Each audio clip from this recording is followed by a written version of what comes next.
और चलिए, होली का त्योहार है और होली के त्योहार में अब बात मौसम की भी कर लेते हैं। मध्य प्रदेश में होली के दिन गर्मी का असर दिखाई देगा। कई शहर में 37 डिग्री के पार पारा पहुंच सकता है। वहीं भोपाल, इंदौर, जबलपुर और ग्वालियर, उज्जैन जैसे मुख्य शहरों की बात करें तो पारा बढ़ने की संभावनाएं है। मुरैना में तेज आंधी के साथ बारिश और ओले भी गिरे, तो वहीं तेज आंधी के चलते कच्चे मकान भी गिर गए।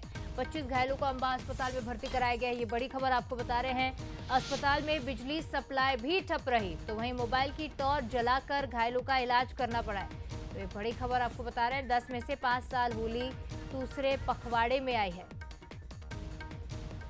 और चलिए, सीधे रुख करते हैं मुरैना से। हमारे साथ प्रशांत शर्मा लाइव जुड़ गए हैं। प्रशांत, क्या अपडेट जानकारी मौसम को लेकर और साथ ही साथ घायलों की क्या स्थिति बताई जा रही है फिलहाल?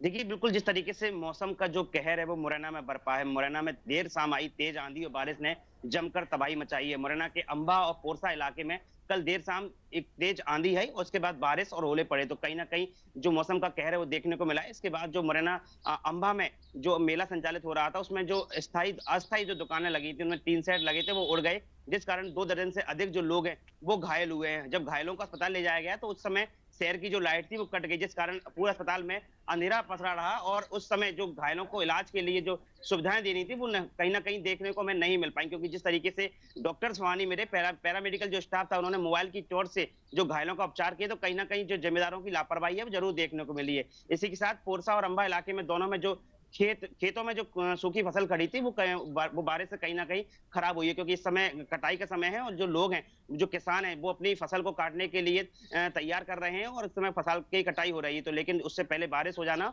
और फसल खराब होना, तो कहीं न कहीं किसानों की जो चिंता है, उनके चेहरे पे साफ दिखाई दे रही है और किसानों के जो चेहरे हैं, वो कहीं न कहीं मुरझाए हुए हैं। हालाँकि अभी गर्मी का दौर शुरू ही नहीं हुआ है और गर्मी के सीज़न में आंधी-तूफान का दौर जारी रहता है। लेकिन अभी शुरुआती दौर में देखा गया कि जिस तरीके से आंधी-तूफान आई, हल्का-सा आंधी-तूफान ने कहीं न कहीं हमें जो ज़िम्मेदारों की जो लापरवाही है, ज़िम्मेदारों का जो कहा जाए एक ढीठपन है, वो देखने को मिला, क्योंकि जिस तरीके से स्वास्थ्य सेवाएँ की दावा करने वाली जो स्वास्थ्य जी। विभाग है, वो उस पूरे अस्पताल में अंधेरा रहा, क्योंकि जनरेटर होता है, इन्वर्टर होते हैं, वो कहीं न कहीं उन सारी जो चीज़ें थी वो ठप पड़ी रही और मोबाइल की टॉर्च से जी। घायलों का जो इलाज है वो देखने को मिला। तो कहीं न कहीं ज़िम्मेदारों पर सवाल ज़रूर खड़ा होता है, ज़िम्मेदारी जो है निश्चित नहीं ले तौर पाते पर और समय प्रशांत, पर। सवाल उठते हैं जिम्मेदारों पर, क्योंकि जिस तरह की लापरवाही अस्पताल प्रबंधन ने बरती है और जो तस्वीरें हम देख पा रहे हैं मुरैना की, कि किस तरह से होली का पर्व यूं तो खुशियां लेकर आता है, अपने साथ बाहर लेकर आता है, लेकिन मुरैना के लिए शायद ये होली का त्योहार उतना खुशियों भरा नहीं रहा। खासतौर पर किसानों की अगर हम बात करें तो उनको बेहद नुकसान का सामना इस बार करना पड़ेगा। चिंता की लकीरें उनके माथे पर छाई हुई हैं।